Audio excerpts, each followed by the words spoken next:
بسم اللہ والصلاة والسلام علی رسول اللہ اما بعد۔ احادیث کی تعلیمات میں سے ایک تعلیم یہ ہے کہ تکبر بہت بری چیز ہے۔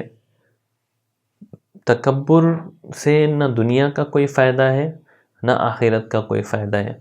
تکبر سے نقصان ہی نقصان ہے، دین کا نقصان، دنیا کا نقصان، صحت کا نقصان۔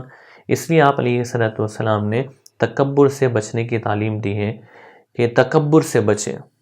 تکبر کا بہت بڑا نقصان یہ ہے، آپ نے ارشاد فرمایا، بخاری مسلم دونوں کی حدیث ہے، آپ نے ارشاد فرمایا لا يدخل الجنة من كان في قلبه مثقال ذرة من کبر۔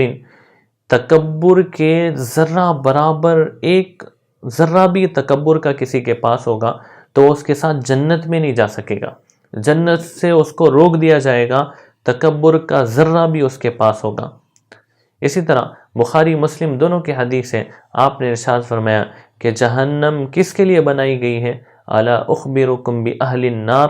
صحابہ سے کہا کہ میں بتاؤں تمہیں جہنم میں کون سے لوگ جائیں گے؟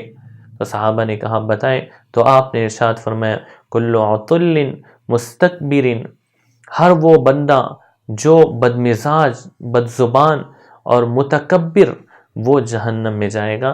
جہنمیوں کی صفات میں سے ایک بڑی صفت تکبر ہے، اس لیے تکبر سے بچنا بہت ضروری ہے۔ اسی طرح آپ علیہ الصلوۃ والسلام نے ارشاد فرمایا، ایک حدیث ہے لمبی، جس میں آپ نے ارشاد فرمایا 3 لوگ وہ ہیں جن کو قیامت کے دن بڑا عجیب اللہ کا ان کے ساتھ معاملہ ہوگا، لا یکلمہم اللہ ولا ینظر الیہم ولا یزکیہم۔ ان سے اللہ پاک نہ بات کریں گے، نہ ان کی طرف دیکھیں گے، نہ ان کا تزکیہ کریں گے، بلکہ وہ عجیب حال میں ہوں گے۔ ان تینوں میں سے ایک آپ علیہ الصلوۃ والسلام نے ارشاد فرمایا ہے عائل مستکبر، غریب ہو اور متکبر ہو۔ اس کا مطلب یہ نہیں کہ بھئی امیر آدمی تکبر کر سکتا، ایسا نہیں ہے۔ مطلب یہ ہے کہ امیر بھی نہیں کر سکتا، غریب بھی نہیں کر سکتا۔ غریب کے پاس تو کچھ ہے نہیں، وہ کیسے تکبر کرے؟ لیکن پھر بھی وہ تکبر کرے تو آپ نے ارشاد فرمایا کہ قیامت کے دن ان کو سخت سزائیں دی جائے گی، اور اس میں سے ایک یہ ہے کہ ان کو چھوڑ دیا جائے گا۔ اسی طرح آپ علیہ الصلوۃ والسلام نے تکبر سے اپنے آپ کو بچا کر بھی پریکٹیکل دکھایا۔ فتح مکہ کا دن ہے، صحابہ فرماتے ہیں، مسند ابو یعلا کی روایت ہے، والیوم نمبر 6 پیج نمبر 169۔ فتح مکہ میں آپ فاتحانہ طور پہ مکہ میں داخل ہو رہے ہیں اور پورا مکہ خاموش ہے، اور آپ تکبر کے ساتھ مکے میں داخل ہو سکتے تھے، آپ کو اجازت بھی تھی، کیونکہ آپ جو ہے ایک بہت لمبا برداشت کرنے کے بعد، سہنے کے بعد آپ مکہ فتح کر کے داخل ہو رہے ہیں، لیکن آپ نے وہاں تکبر کے بجائے تواضع اختیار کیا ہے۔ صحابہ کہتے ہیں ہم دیکھ رہے تھے کہ آپ تواضع میں اتنا جھکے کہ آپ کی جبین اطہر وہ اونٹنی کے کوہان سے لگ رہی تھی، اور آپ نے تکبر کی جگہ تواضع اختیار کر کے امت کو سبق دیا ہے کہ تواضع اختیار کرنا چاہیے۔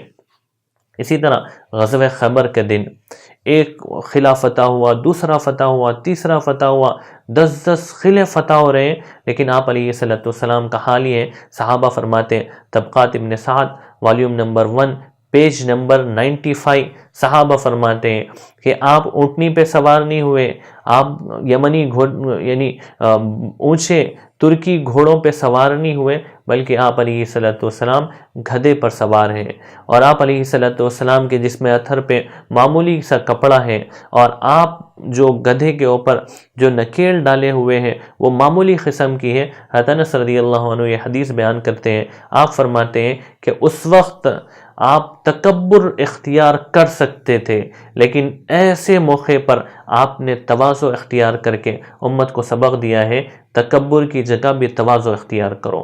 آپ علیہ الصلوۃ والسلام نے عملاً سبق دیا ہے۔ اسی طرح صحابہ نے بھی سبق دیا ہے۔ صحابہ امیر المومنین ہونے کے باوجود، حضرت عمر رضی اللہ عنہ، حضرت عثمان رضی اللہ عنہ، یہ کہیں سفر کرتے، سفر سے واپس آتے تو اپنی سواری پہ اپنے پیچھے لوگوں کو لفٹ دیتے تھے، سواری میں بٹھا لیا کرتے تھے، اور سواری کون سی؟